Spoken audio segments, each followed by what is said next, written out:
So it's been a minute. Welcome back to another episode of Mini Mondays. And so what I thought I would do is just kind of run you through some of the things that I've been doing off camera. And I have been doing this piece. But this is the Mini Subframe. This is where the suspension and the brakes and everything sits. And of course, a little engine is also going to sit this. And this is going to bolt into the body of the Mini.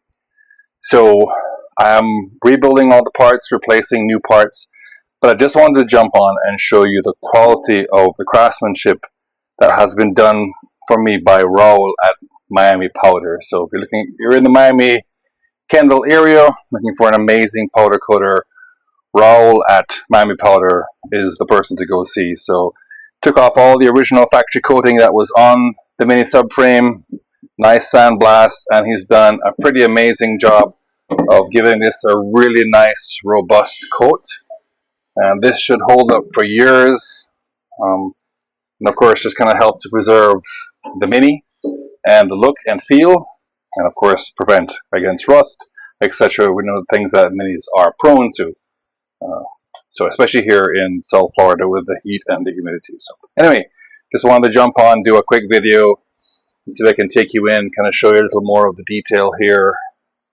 So the quality and the way in which the powder was laid down on this is pretty nice, very clean. Really happy with the work from Raul and his team over there at Miami Powder. And of course, I have a couple of other parts, so we'll come back later and see some of those.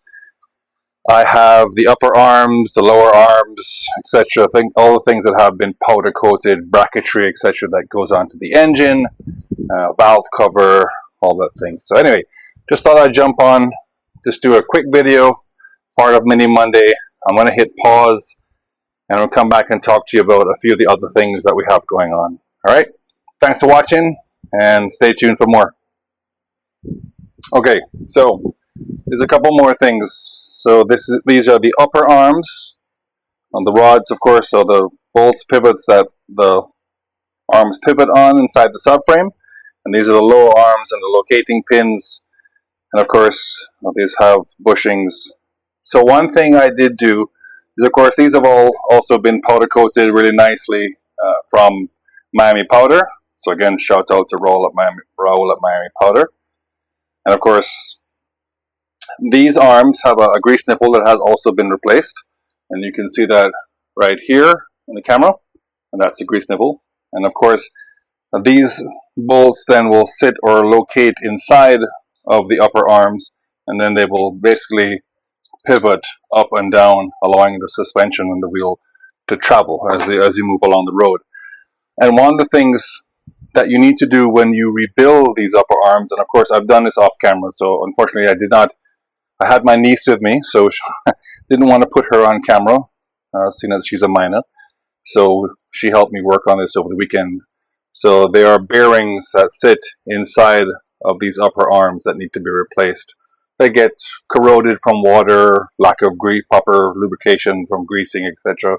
And so both of these need to be located, and of course located below this top surface or this top line, so sitting inside of that. And so getting them out was quite a challenge. And one thing I did do, and I have it here, I'm going to tag the YouTuber that helped me figure this out. But I had gone and bought a slide hammer with a bearing puller and everything. Anyway, I went on YouTube and looked it up, and hopefully the camera will pick this up really carefully.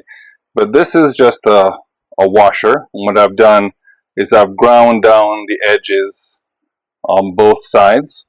And what that allows me to do is, inside of this particular arm, there is a little area or chamfer at the bottom where the bearing kind of butts up against. That this is able, if you notice that this is the width of, let's see if I can get a good angle of this. But this is the width of this, so this actually can go inside of that because I've cut off or filed down the two edges. So inside the vise, what I've done is I've gone ahead and pushed that down inside, stopped it from falling out the bottom, and then this actually sits flat. And then I've taken a socket with an extension and it's simply putting it in the vise that you can see over here. I've then gone back and hammered it through, and that's hammered out the old bearing. And then what I've done, of course, to put in the new bearing, simply greased it, located it, and used a soft mallet. And then for the last piece, before I drive, to make sure the bearing sits below that race, I just happen to have this particular alloy bolt, which gives me a really hard time to come up with the plastic bag that I've saved it in.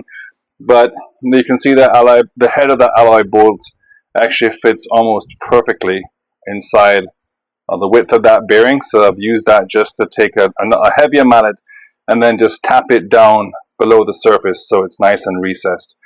And then when we go about rebuilding this now, or to continue in the rebuilding process, we'll of course have these locating washers as it goes through the subframe, and then the seals. And once that is all put on, and I will go through a video, I'll show you how I do that based upon other instructions that I've got. You notice that there is a thick washer and a thin washer. That is how it orients or locates inside of the subframe. And we'll come back and have a more detailed video of that.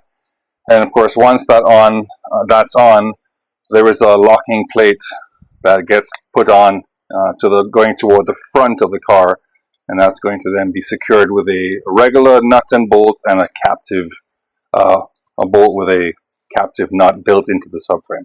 So anyway, we will go and I will make sure I capture a proper video of that.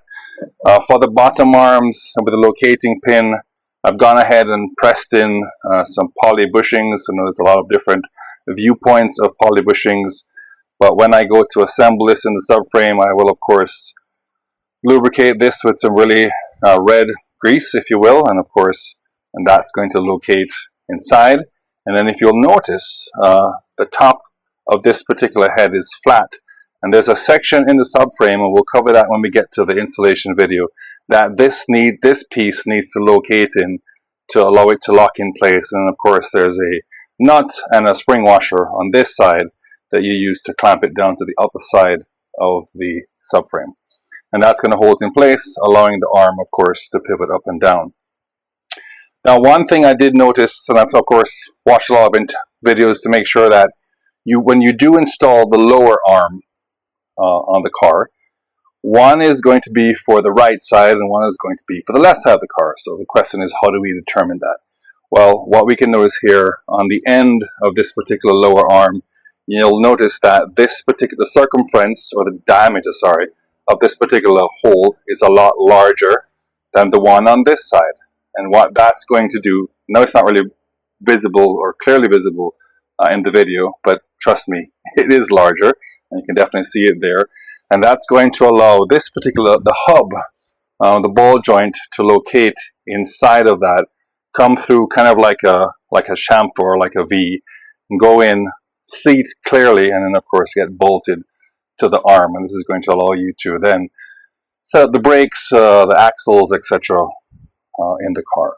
So anyway, that's kind of a really quick run through. Hopefully a lot of that made sense to you. I'll try and capture a lot more of the videos. I think right now I'm at the point where I'm waiting for the bump stops for the subframe and a lower bump stop or bumper guard for the subframe to come in so that I can complete that. Once that's been assembled or put in place, I'm then going to come and take all of this that you see here, the upper arms, the locating pins, the lower arms, the locating pins with the retaining pieces here as well, and I'll bolt that all into the subframe. And when you come back, they'll be there, and I'll work through the videos so to make sure that you can see clearly what I've done and kind of go through the steps or the possible gotchas. And of course, again, I will tag and put a link in the description to the YouTuber that showed me this really great trick. It's a fantastic, very simple, easy way to get the bearings out of these upper arms, because over 50 plus years, through water and use and poor lubrication, they do get stuck or bound up inside of that and are really hard. I was using a punch, or trying to use a punch to put down inside of here. and of course in the vise, and knock it out with a hammer. And one came out with no problem, but of course the other side was really stuck in. And so because of having done all the powder coating, they didn't want to do any major damage or damage the investment in that.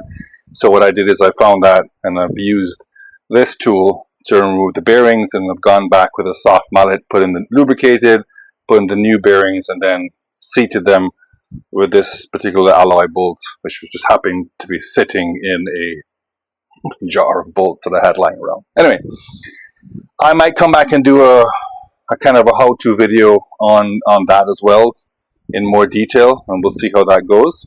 But for now, really appreciate you taking the time to watch. We ask that you please click the link below to subscribe, or go on to watch the next video.